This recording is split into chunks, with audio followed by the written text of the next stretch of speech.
Boa tarde, eu sou Márcia Maranhão, podcast Congresso Internacional do Idoso em João Pessoa. Pretendemos expor alguns dados desse congresso que fez grandes explanações com grandes representantes médicos a respeito de doenças, a respeito de cuidados, a respeito de dados demográficos, a respeito de a questão das desigualdades sociais. Então, vou destacando alguns dados, não é?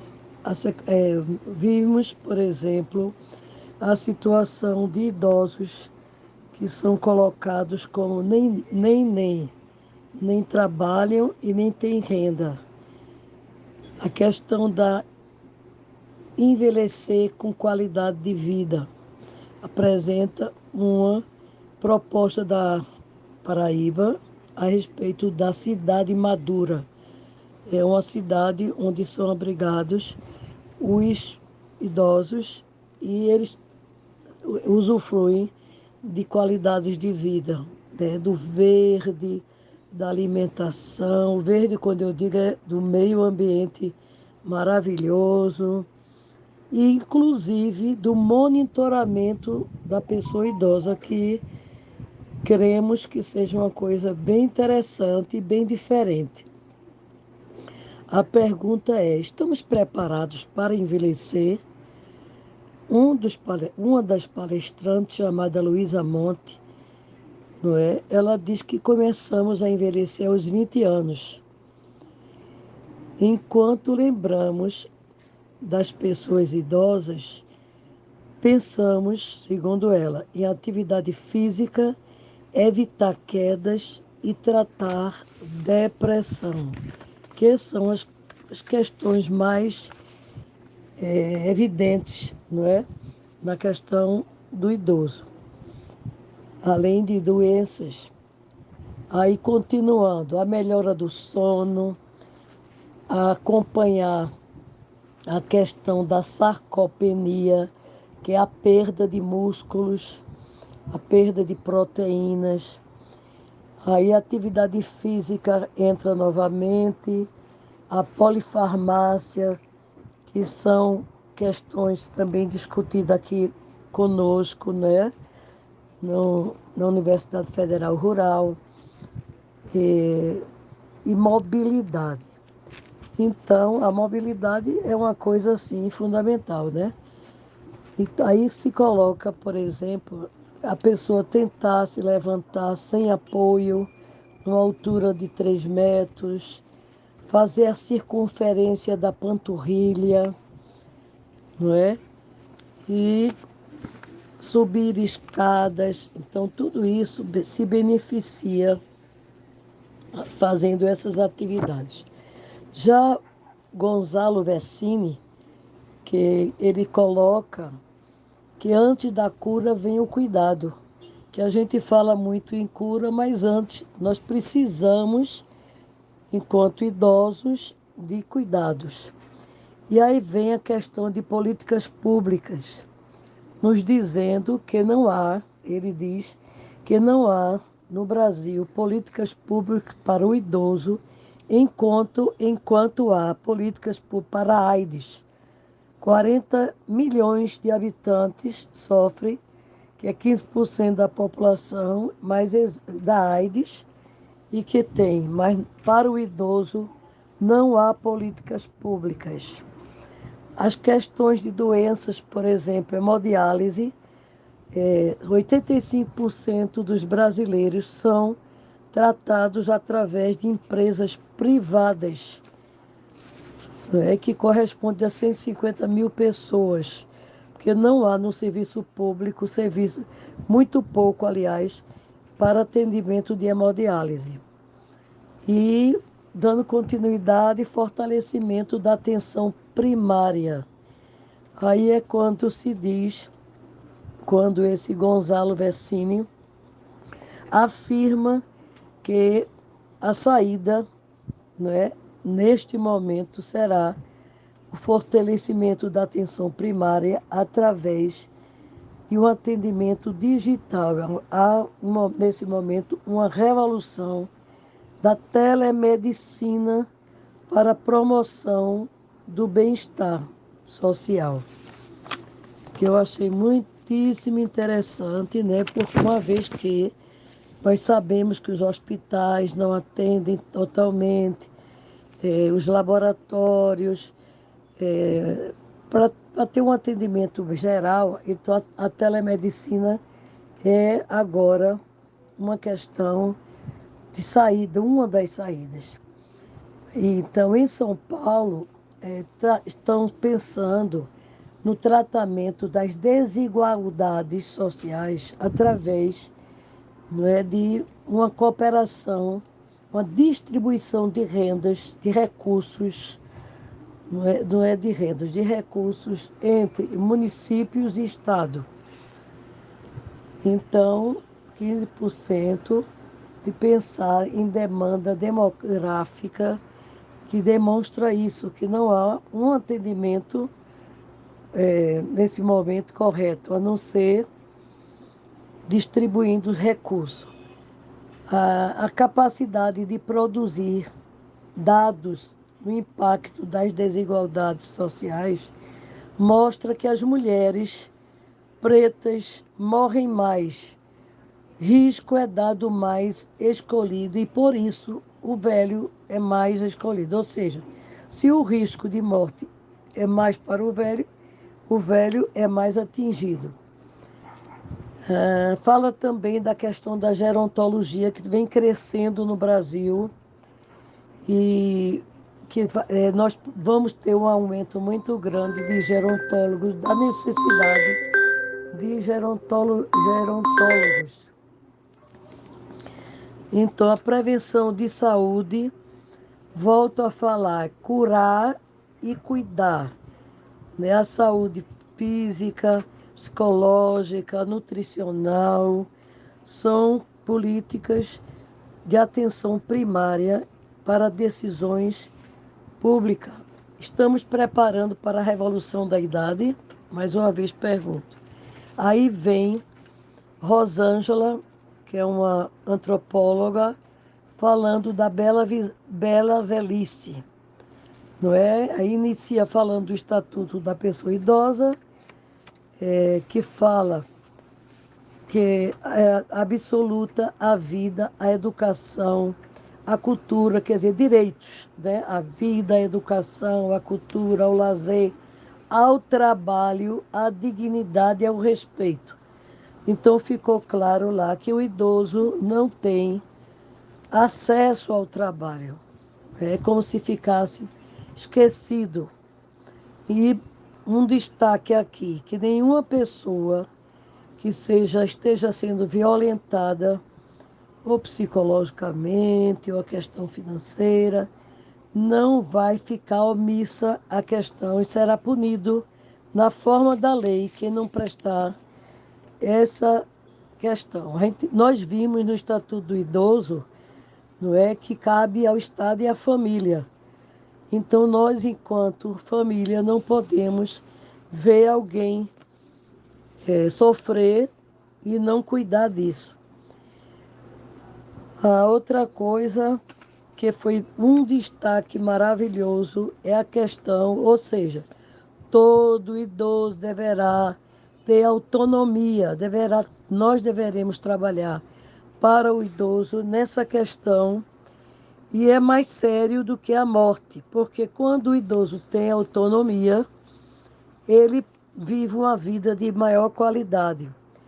Aí se apresentou aqui o caso de Pitangui, aquele grande arquiteto que desenhou Brasília. Ele diz que o maior tesouro que ele conquistou foi a autonomia.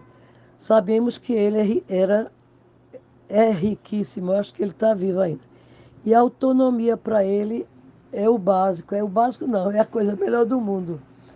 Já Rita Lee descobriu novos prazeres. Ela chama esse prazer, prazer de alma, que nós precisamos buscar prazer na nossa alma. Isso foi muito ventilado nesse encontro, foi uma coisa muito bonita, né? Também falada para a antropóloga, que deu como é que se diz? Um discurso maravilhoso, não é?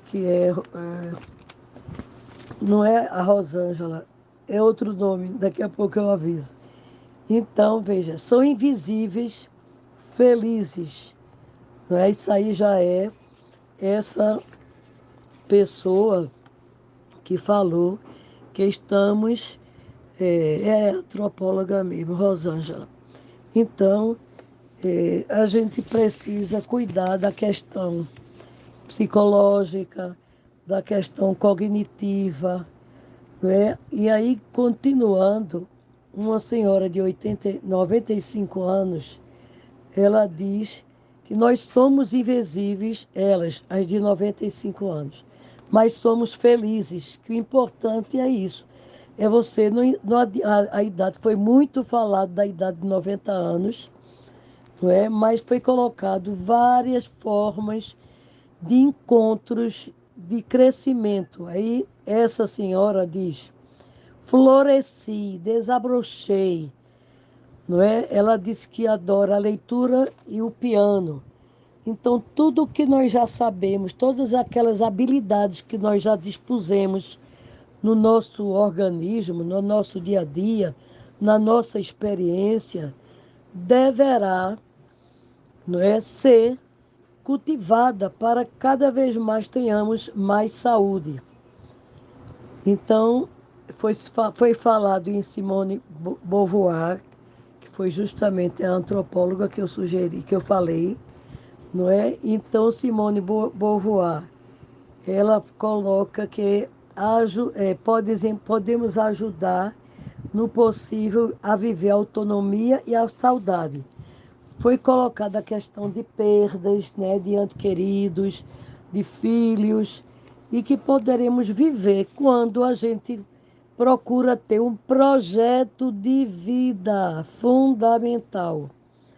E outra coisa colocada por ela é que o velho não é o outro, somos nós mesmos, assumindo conscientemente, né, esse preconceito que coloca contra o velho, contra a velhice.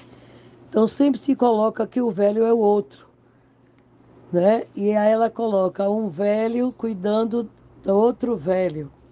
Velho não é o outro, velho sou eu, futuro que nos espera. Aí, mais uma vez, ela coloca tesão na alma. Então, as relações físicas, os abusos invisíveis, como físicos e psicológicos, na sua pesquisa, encontrou a velhofolia, a velhofobia.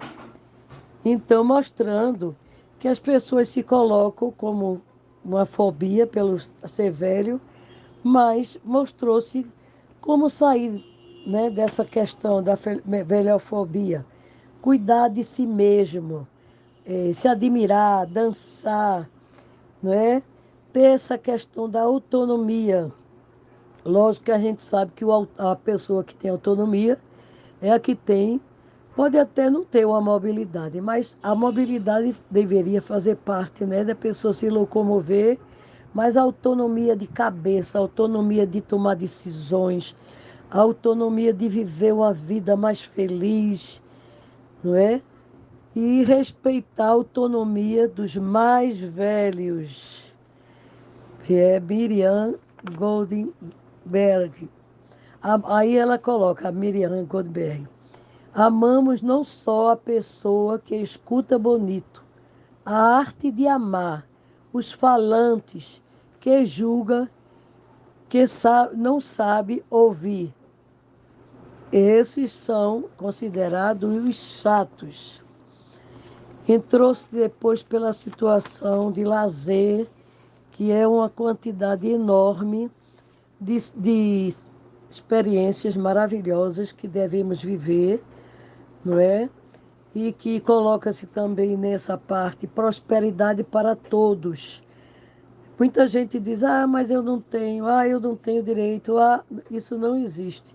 Todo mundo procurar viver experiências e conviver com outras pessoas e ter experiências lúdicas e compartilhar essas experiências lúdicas, inclusive colocando que viver uma experiência como estamos vivendo, experiência universitária, desenvolve as nossas habilidades e podemos viver essa prosperidade, né, no desenvolvimento dessas nossas habilidades.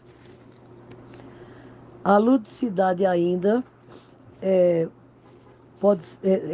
prazer, é gratuito, é a criatividade e se coloca a palavra subversão, que é bem interessante, que foi colocado, né, por essa Miriam Goldberg, onde ela coloca que nós podemos gerir a nossa própria vida, até o nosso sexo, não é? Se não temos um parceiro, um companheiro, nós vamos nos utilizar de outros prazeres.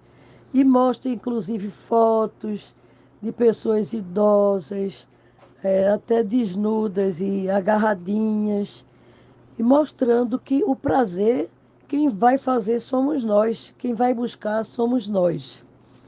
Aí vem uma técnica chamada a máscara, que é a cerimônia de gala, que explica-se que melhora a autopercepção, o desenvolvimento de habilidades expressivas, percepção e coesão social, a pessoa passa a ser vista socialmente, satisfação com a vida e o reconhecimento. Então, vejam quantas riquezas, não é, que foram vistas lá. Ainda eu posso até fazer outro podcast sobre a questão de doenças que foram muito bem explanadas. Mas aí, dando aqui continuidade a esse primeiro momento, antes da cura vem o cuidado, resumindo, né? A outra, ainda não há políticas públicas para a pessoa idosa. É a questão de tratamentos de hemodiálise, como também a questão da AIDS. No caso, a AIDS, há políticas públicas, como vimos aqui. E a hemodiálise é tratada através de 85% da rede particular. Imagine vocês que hoje saiu na televisão que o governo de Pernambuco está cortando convênios com empresas privadas.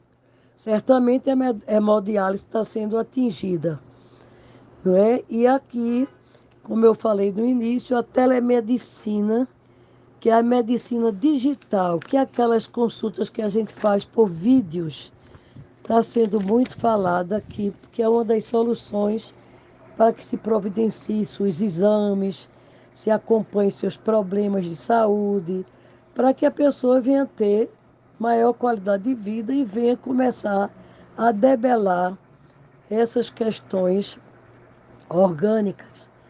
Então, respeitar a autonomia para o idoso, desenvolvimento de habilidades, de valores, de conhecimento, de ludicidade. O lúdico é o brinquedo, é o lazer, é a música, é a dança. E o compartilhamento de experiências e de vivências com uma prosperidade para todos. Não é? Ainda sobre a ludicidade, outro motivo para viver são as experiências de convivência que eu já falei aqui. E aí vai melhorar a autopercepção, é quando nós nos olhamos. Foi muito dito lá que não era para nós olharmos somente para fora, cada vez mais olharmos para dentro de nós, não é? Aí, aproveitando isso, é que a gente precisa e tirando tudo que passamos de negativo, de ruins, não é? Começar a perdoar, percepção e coesão, satisfação com a vida, reconhecimento. Então, para finalizar, o lazer deve ser preventivo, geriátrico, geriátrico e de satisfação através da expressão e desenvolvimento psicológico e cognitiva. Vocês viram que eu voltei a alguns pontos para que a gente possa depois discutir, rever. E como nós não temos na carga horária espaço para eu falar para vocês, eu vou apresentar no grupo como esse podcast.